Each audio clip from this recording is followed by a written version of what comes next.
awal tahun kemarin, you were there also, si Om Ilham kan bilang bahwa keturunannya mami besar tuh adalah buyut kita ya. Ya, ibunya yang Rudi. Ibunya yang Rudi dan ibunya nenek kita, mami gitu. Nah, keturunannya mami besar itu tuh kalau ambil intisarinya tuh ada 5 tipe. Yang pertama adalah entrepreneur karena memang mami besar tuh entrepreneur. You know kenapa Eyang Habibie waktu itu sebenarnya beliau bisa mendapatkan beasiswa, tapi waktu itu kan nggak ngambil beasiswa karena Eyang Habibie karena mami besar waktu itu pas papi besar wafat, pas lagi sholat itu waktu itu mami besar bilang, saya bersumpah saya akan menjadikan anak-anakmu dari yang paling tua sampai yang masih dalam kandungan, yang Temi saat itu, akan saya jadikan orang yang akan berguna bagi bangsa dan negara. Gitu ya.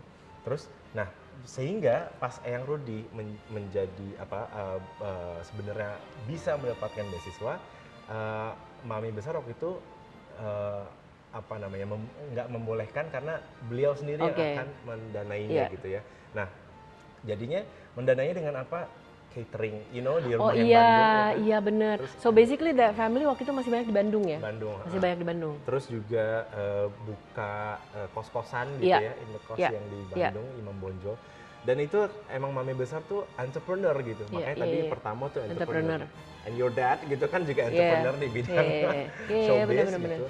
Om Adri, terus juga selain entrepreneur adalah scientist obviously. Yeah, of course, ya kelihatan. Not us, go on.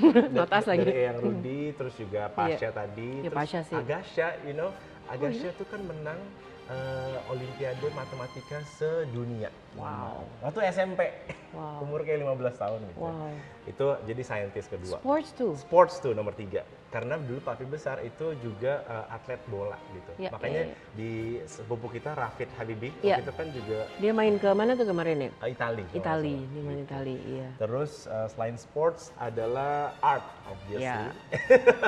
Kita banyak yang musisi, banyak yang pelukis, Om Ade. Itu sebenarnya kalau kalian mau sekalian aja kita banyak. Ini pokoknya kita cuma buat lo penasaran ya, tapi this is insightful yang kalian nggak dapet di tour nih. Iya betul. Tell me about your ini project, yang Quran project. Iya.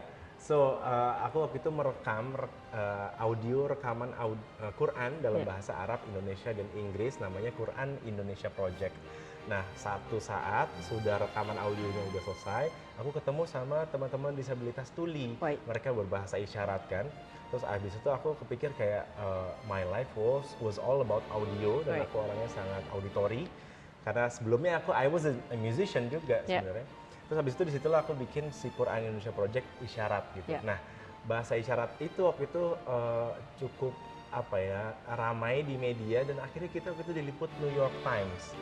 Terus alhamdulillahnya pas New York Times sudah meliput, Eyang Rudi tahu bahwa aku nggak cerita loh ke Eyang Rudi kan. Terus ada satu spot nanti Mbak Mel kan akan ke sana ya. Itu tempat di mana Eyang Rudi waktu itu pas lagi lebaran, karena kita obviously lebaran itu selalu ke sini, dan Eyang Rudi waktu itu bilang kayak, project ini bagus. Oh, Eyang udah sebarin ke profesor-profesor yang di Eropa gitu, kayak project yang mana? Eyang gitu. Itu yang bahasa isyarat yang ada gini-gini gitu, kayak he noticed. Oh ya. Iya kan? Eyang sangat notice gitu-gitu. Jadinya kayak aku merasa kita di keluarga tuh Eyang Rudi tuh sangat juga perhatian dan attentif gitu ya, to the grandchildren yang bukan langsung dari dia, tapi juga cucu dari kakaknya, adiknya gitu. Eyang pernah ngeliat tiba-tiba nyamperin gue gini, saya lihat kamu di TV marah-marah katanya gitu. Terus gue gini, Eyang acara apa? Gue tanya sama siapa gitu. Ternyata malam sebelumnya gue nyanyi di TV, tapi kan tahu ya tipe lagu gue itu kayak jadi dia bilang, saya lihat kamu TV marah-marah. Eyang, demi Allah itu saya lagi nyanyi, Eyang. But he pays attention. Pays attention. Eyang sangat attentive. Bener. Satu lagi, tadi kan entrepreneur, scientist, terus juga art, sports. Satu lagi adalah yang dari cucu keturunan dari mami besar ini, satu lagi yang paling menonjol adalah kepedulian sosial. I see. That's why. Right. Mbak Mel dengan segala Rumah Harapan yang dikerjakan di Rumah Harapan dan lain-lain, ternyata emang that is in our blood, you know. Dan aku juga kemarin pas lagi ngerjain yang untuk teman tuli disabilitas dan bahasa isyarat kayak, oh that's why gitu, kenapa ini tuh kayak it's in our blood aja gitu rasanya, kayak pengen Iya berbagi, pengen sharing, gitu. pengen apa segala macam. You know, mami, our grandma kan juga bikin banyak kegiatan sosial Iya, juga. iya. Terus juga ya semualah dari 8 keluarga Habibie, their siblings gitu ya, kakak dan adiknya Eyang Rudi, itu semua punya kiprahnya gitu. Iya. So that's 5. Jadi pada saat kita traits. merasa melenceng, enggak sebenarnya, it's Iya, in the blood. It's in the blood. It's in the blood. So yeah, nice. welcome to our family. Welcome to our family. Ini different kind of tour. Ini kalian nggak akan dapetin di tour Iya, kalau very lagi. personal. This is a very personal. But yeah, I spend a lot of time di sini dan sampai hari ini pun ini yang bikin gue punya perpustakaan kecil juga di rumah gitu. Karena buat gue, iya membaca itu penting. Penting. Literasi. Kita iya literasi itu penting sekali, sangat penting gitu. Maksudnya belajar tuh nggak ada apa ya kalau bahasanya, belajar tuh nggak ada selesainya. Iya, betul. Dan nggak selalu belajar itu kita harus dari profesor, dari AB. Ketemu anak kecilnya sebenarnya kita bisa belajar sesuatu dari dia. Ngobrol sama anyone. Mungkin itu katanya yang bisa ngobrol, nggak kelar-kelarnya, doain banget ngobrol ya.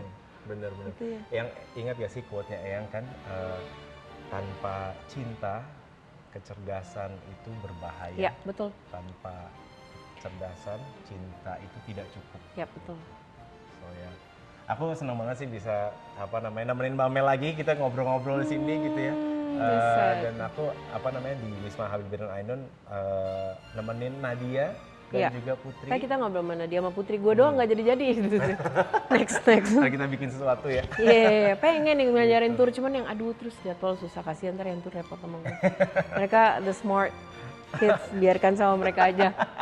Thank you Mbak Mel. Sama-sama, ntar kita ngerecokin Nadia ya. Oke. Sama Nadia mungkin di tempat yang lain tuh pendidikan. Iya. Jadi sebenarnya kalau kamu ikut tur ada 5 tempat yang bisa dilihat di visit di Wisma Habibie Ainun ini. Tapi I wanna go only to 2 of my most personal. Pertama ini yaitu karena gue belajar banyak banget di sini. Dan kedua kita nyebutnya pendopo.